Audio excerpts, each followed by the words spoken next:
By popular demand, instead of talking about a specific injury, today we're going to be talking about a general condition that a lot of athletes, particularly basketball, volleyball, and other jumping players will encounter, and that's this idea of jumper's knee, or as it's called in the medical field, patellar tendinopathy. Welcome back, everybody. For those new, my name is Brian, and I'm a doctor and a sports fan, and it's my goal here to combine those interests to look at different sports injuries and sports medicine topics to try to teach you all a little bit more about what's going on. So if you look online, you'll sometimes see this condition referred to as patellar tendinitis, or inflammation of the patellar tendon. But the actual proper terminology and description of this condition is patellar tendinopathy, and so if you learn anything from this video today, it's that we shouldn't call it patellar tendinitis, you should be calling it patellar tendinopathy, and we'll talk about why. In the video today, it's my goal to explain some of the basic anatomy and why this condition can happen, particularly in someone who's doing a lot of repetitive jumping. We'll explain this idea of, is it a tendinitis, is it a tendinopathy, what's the proper terminology,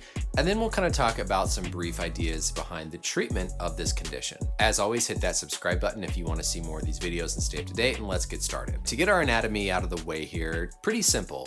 In the front of the knee, we have the kneecap or the patella, and then we have the quadriceps muscle that goes down over the patella and inserts down on the tibia or the shin bone. The quadriceps muscle is the primary extensor of the knee, or the muscle that helps to straighten your knee. The quadriceps tendon is the part of that tendon that goes from the muscle to the kneecap, and then the patellar tendon runs from the patella down to the tibia. These can be two different conditions, and while they can have some overlap in terms of why they can occur, today we're going to focus just on the patellar tendon. Now, this condition gets the name jumper's knee because it's more commonly seen in athletes who do any sort of repetitive jumping. So you can think of basketball players and volleyball players as kind of the two main athletes who this can happen to. As we'll get into, part of the explanation is that repetitive motion of the knee bending, straightening, and that repetitive use of the patellar tendon is what causes some of this degeneration and disease process. Okay, so this idea of tendinitis versus tendinopathy, what's the proper word? Itis means inflammation in the medical field, and so tendinitis implies inflammation of the tendon. The apathy ending implies more of a just generalized broken down process or state, and so tendinopathy means more just a general process that caused degeneration and impairment in that tendon. Originally, when this condition developed, everybody thought it was because of inflammation. That was kind of the go-to reason for why we had aches and pains in our different musculoskeletal structures.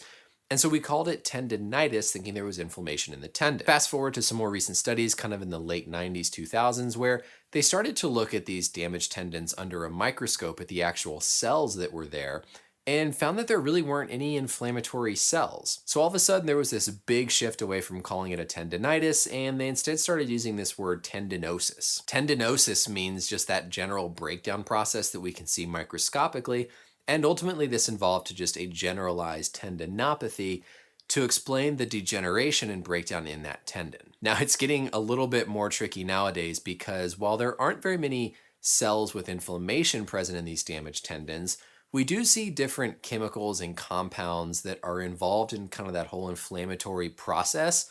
And so we're starting to think more that there actually might be some sort of a kind of pseudo-inflammatory response that is playing a role in these chronic conditions. What's the idea behind how this degeneration and breakdown happens? Because of a variety of things, some of which we'll touch on, after overuse, that patellar tendon becomes progressively damaged. The tendon itself is primarily made up of collagen, which is a structural protein fiber in our body that provides that structural support and biomechanics to the tendon. Collagen is this kind of rope-like substance, and so it's these tightly wound protein-like ropes in that tendon that help provide its function. With patellar tendinopathy or jumper's knee, those collagen fibers tend to kind of fray up and break down and lose their natural structure and shape, and over time tend to degenerate or break down. Then because the collagen isn't working and designed properly, the patellar tendon can't carry the load that it's supposed to carry, and so then you get this even further cyclical breakdown of the damage process. Now, in a healthy knee, when something like this happens or gets damaged,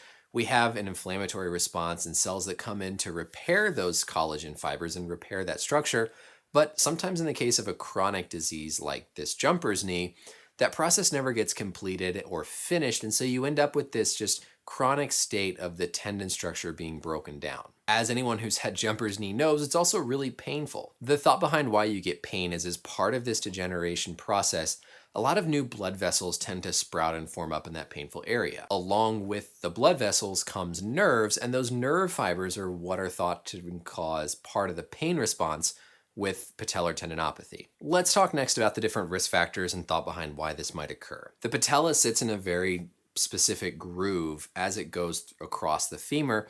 And so if the patella is being pulled to one side or the other, it's not tracking properly, and this is part of what we think might lead to this condition. There's this idea of something called the Q angle, and so if we take the lower limb, the femur and the tibia and our knee joint, and draw a vertical line up through the kneecap and then a line down from the hip through the femur, we have this angle that's formed called the Q angle. If you imagine the quadriceps muscle sitting on this as well with where the patellar tendon inserts, whenever the patellar tendon contracts, it just pulls in a straight line. And so if you have this really big angle difference or big Q angle, then as the quadriceps pulls, it tends to pull the patella out to the side or tends to pull it lateral. Because it doesn't track properly is part of why you can get this micro trauma that leads to this jumper's knee. In the same context, we found that people who have weak quadriceps muscle, specifically a muscle called the vastus medialis obliquus, sits on the inside of the knee and works to pull that kneecap back over. And so if that muscle's weak, then we can't keep the patella in a proper position and we get that repetitive trauma. There's also a thought that having a stiff quadriceps muscle or a stiff hamstring muscle can lead to this as well. And then of course, the more you're using it can also predispose you to this. Let's talk next about how we stage this process based on severity. So stage 1 only has pain after sports or after activity. It's the least severe. With stage 2, you have pain as soon as you start doing something, but it goes away after you're warmed up and competing. Stage 3, you have constant pain throughout the entirety of your activity, and then stage 4 means you've actually had a rupture of the tendon. Finally, what are the basic principles behind trying to treat this condition? Part of the problem is just the pain can linger for a really, really long time. There's this tough balance, especially in professional sports, of deciding if someone's got pain, do you sit them out so that their pain heals and they recover, or do you try to kind of push and work through the pain? The problem is if you don't give this tendon the proper amount of time to heal and recover, you just make it more damaged and harder to recover later on. So it's really important that when this is diagnosed, you really take an adequate period of time to rest that tendon to let it heal. The big key behind therapy and rehab of this condition, though, is something called eccentric strengthening exercises. Eccentric strengthening is whenever the muscle is held at maximum contraction and the tendon is lengthened or stretched. In the case of the patellar tendon, the particular eccentric activity that you do is basically put your foot on a decline board as shown here, gradually decrease down into a squat. So whenever you're squatting down, your quadriceps is maximally contracted, and because you squat down, you stretch or lengthen that tendon. Typically, you then go back on both feet to push yourself up, and then you hold and contract and gradually lower again to try to repetitively load and lengthen that patellar tendon. It's thought that this mechanical stimulus to the tendon causes more of that healing to begin and stimulates those healing cells to try to lay down the appropriate tissue. Just like bones respond to different loads, tendons can heal in response to different loads. And so the thought is that we impart this load by doing these eccentric strengthening activities,